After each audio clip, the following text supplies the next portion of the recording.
parfois c'est extrêmement compliqué. Dans l'orthopédie, il n'y a rien qui est fait pour des volumes comme ça. Quand c'est un gros chien et que je sens son souffle sur ma nuque, je me dis j'ai intérêt à pas le chatouiller au moment où je vais enlever le truc.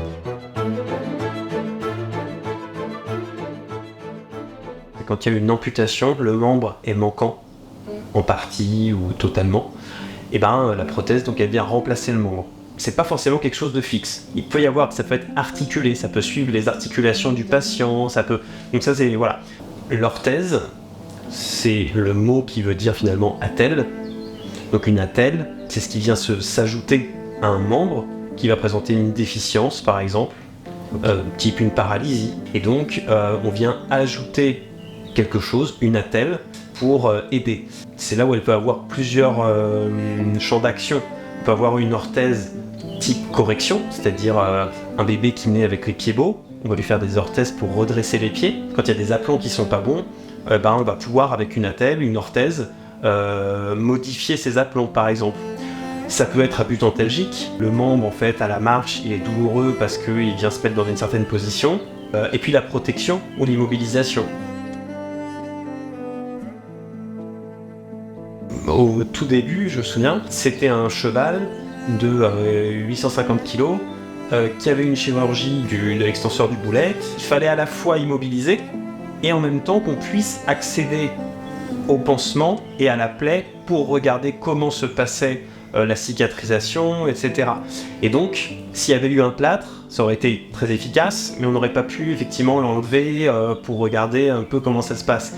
Donc là, par exemple, le fait de faire une attelle, ça permettait au post-opératoire d'immobiliser d'une part, mais en même temps de l'enlever très facilement, de regarder comment ça se passait, puis de remettre une fois que les soins étaient faits.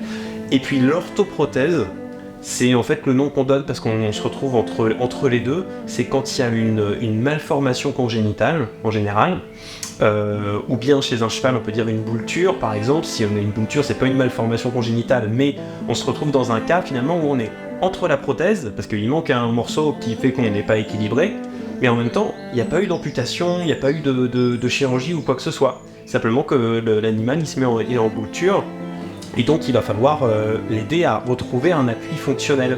Et donc un chien qui va naître avec une malformation congénitale, une patte plus courte que l'autre, j'en ai eu plusieurs, et là on parle d'orthoprothèse parce que finalement c'est comme une attelle, puisqu'on vient sur un membre qui existe, qui n'a pas été amputé, etc. Et en même temps, on rajoute quelque chose parce qu'il manque un segment.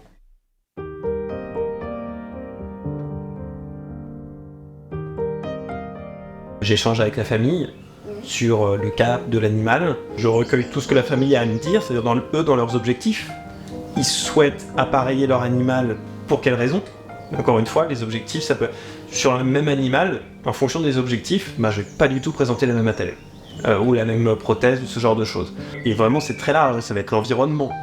Dans quel type de sol il évolue. Une fois que j'ai recueilli tout ça, je réfléchis à un appareillage, je rends compte à la famille de mon travail de conception, j'en rends compte également au vétérinaire de l'animal, où je lui dis voilà ce que je compte faire, est-ce que ça vous semble ok ? Est-ce que vous êtes d'accord avec ça ?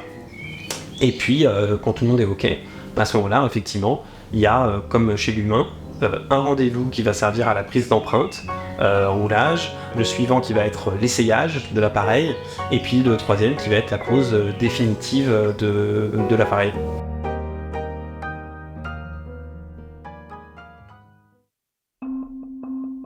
Alors c'est pas le cas des soucis, parce que quand même à fabriquer c'est vraiment parfois c'est extrêmement compliqué, surtout quand j'ai des pattes de chien qui sont larges comme ça. On s'en rend forcément compte, mais en fait dans l'orthopédie, il n'y a rien qui est fait pour des volumes comme ça. Je suis pas obligé de m'éloigner de ce que je connais, de ce que je ferais normalement chez un humain, etc. Donc c'est compliqué, mais il y a que encore plus avant, c'est vraiment la conception et de bien se poser la question. Pourquoi est-ce qu'on fait l'appareil ? Quel est son principe d'action, etc.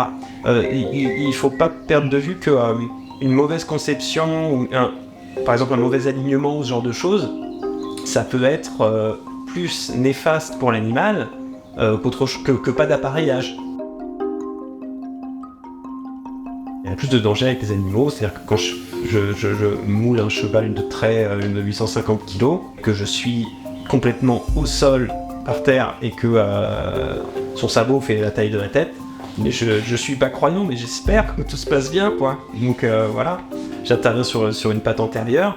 Bon, quand c'est un gros chien et que je sens son souffle sur ma nuque, je me dis, j'ai intérêt à pas le chatouiller au moment où je vais enlever le truc. Et que parfois aussi, j'ai besoin de refaire mon moulage. Ça m'est arrivé de refaire 2-3 fois mon moulage, parce que je me disais, je pense que je peux avoir mieux. Puis au pire, de toute façon, comme ça, je prendrai celui qui me paraît le vraiment le plus qualitatif. Mais voilà, ça fait partie des difficultés que je peux avoir.